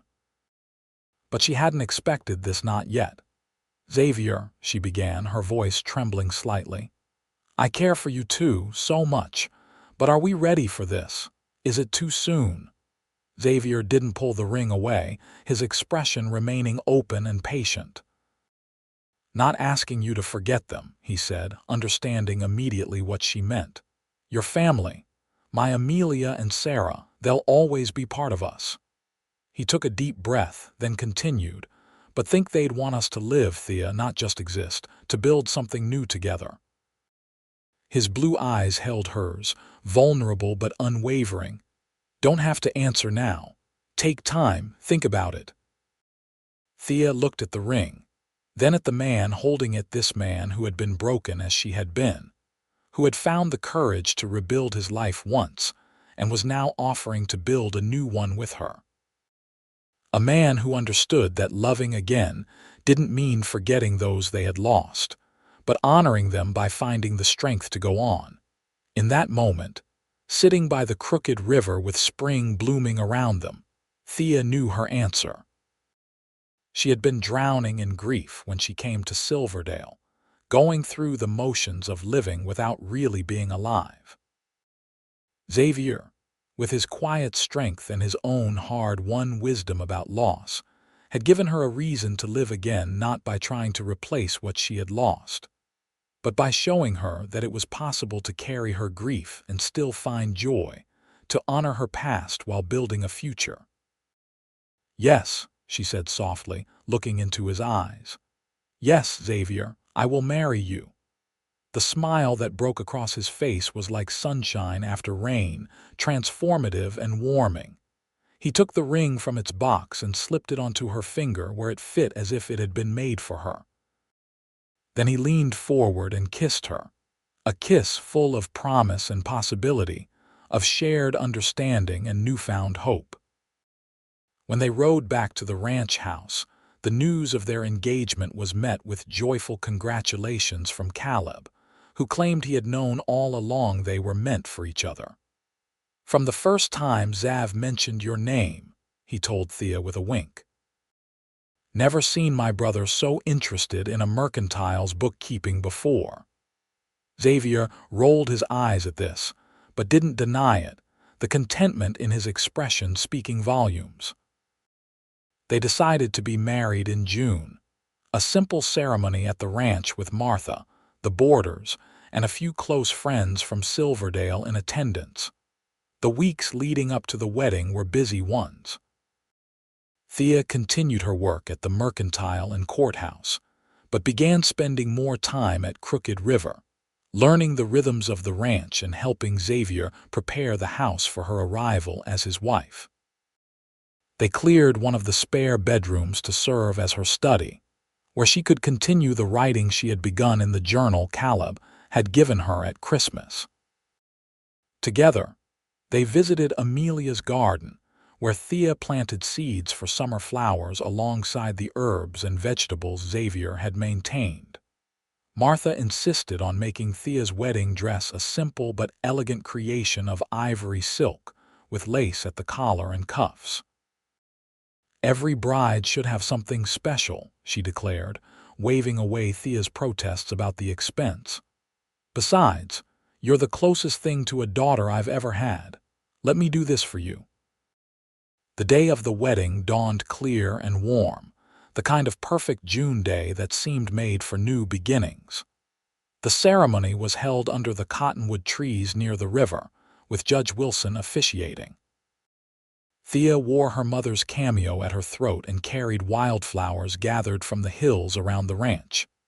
Xavier, looking both nervous and determined in a new suit, waited for her with Caleb by his side. The vows they exchanged were traditional in form but deeply personal in meaning. Each word weighted with the journey they had taken to reach this moment.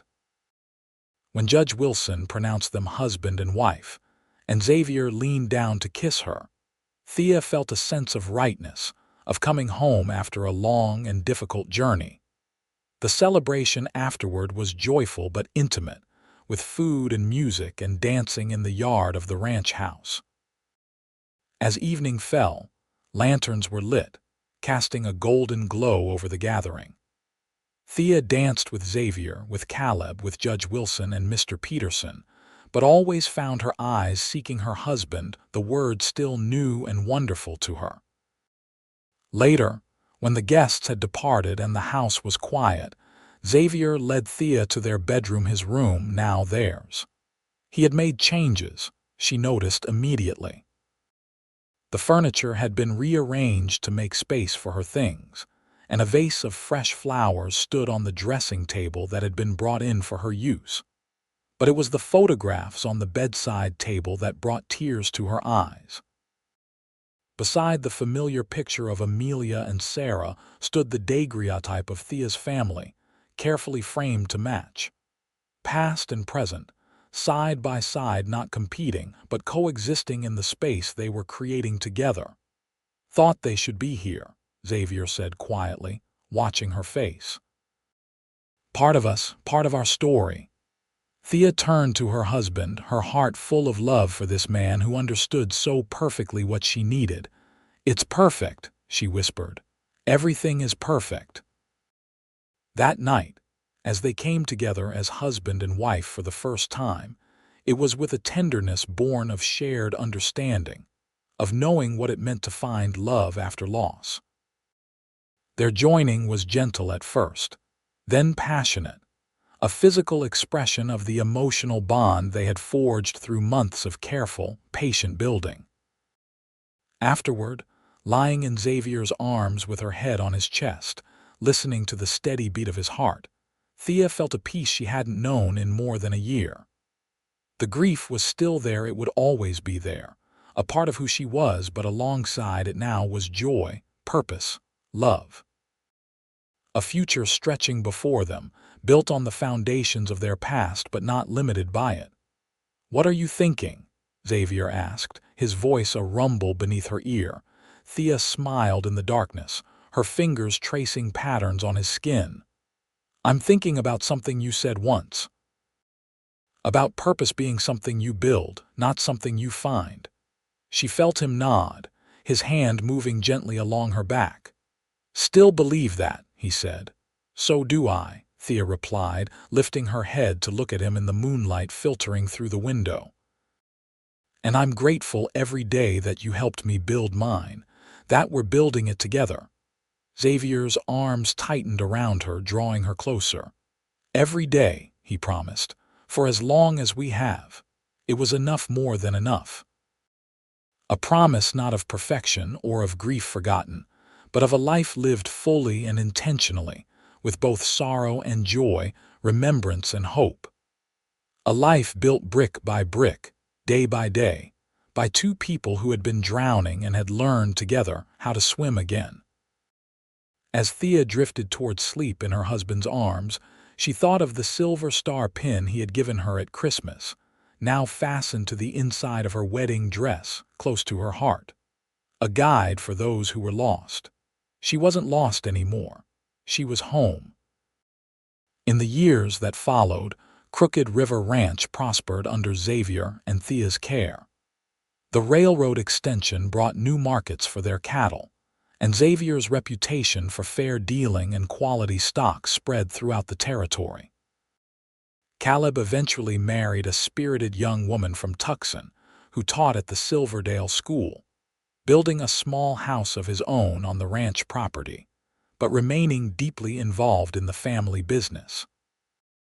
Thea continued to write, her journal entries evolving into stories and articles that found their way into newspapers and magazines across the West. Her perspective as a woman on the frontier, particularly one who had known profound loss and found renewal, resonated with readers far beyond Arizona territory. But their greatest joy came 2 years after their wedding, when Thea gave birth to twins, a boy they named James, after Thea's father, and a girl they called Rebecca, after Xavier's mother. The babies brought a new dimension to their healing, a continuation of life that honored those who had gone before while celebrating the future.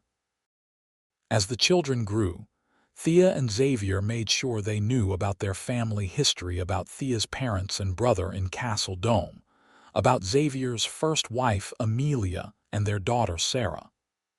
The photographs remained on the bedside table, and new ones were added as their family expanded. There were difficult times, of course. Days when grief resurfaced unexpectedly, triggered by a birthday or anniversary, a familiar scent or sound. Nights when one or both of them would wake from nightmares, reaching for each other in the darkness.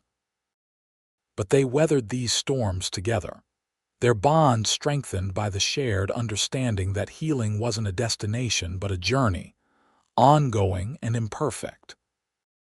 And there were moments of pure joy watching the twins take their first steps in the yard where Hope, now a strong and graceful mare, grazed contentedly. Celebrating holidays with Caleb and his growing family, the house filled with laughter and music. Sitting on the porch at sunset, Xavier's arm around Thea's shoulders as they watched the day end and another begin. On their 10th wedding anniversary, Xavier took Thea back to the spot by the river where he had proposed. They picnicked under the same cottonwood tree, now larger and more sprawling, while their children played nearby under Caleb's watchful eye. "Ever regret it?" Xavier asked as they sat side by side, watching the river flow past. "Saying yes that day." Thea looked at her husband, at the silver now threading through his blonde hair, at the lines of laughter that had joined those of grief around his eyes, at the strong hands that had built a home and a life for them, and felt her heart swell with love. "Not for a moment," she said, leaning against his shoulder. "Not for a single moment." Xavier smiled, that rare, transformative smile that still made her breath catch after all these years. "Nor I," he said, taking her hand in his. "Best decision I ever made, asking you to build a life with me." They sat in companionable silence for a while, watching James and Rebecca chase butterflies in the meadow grass.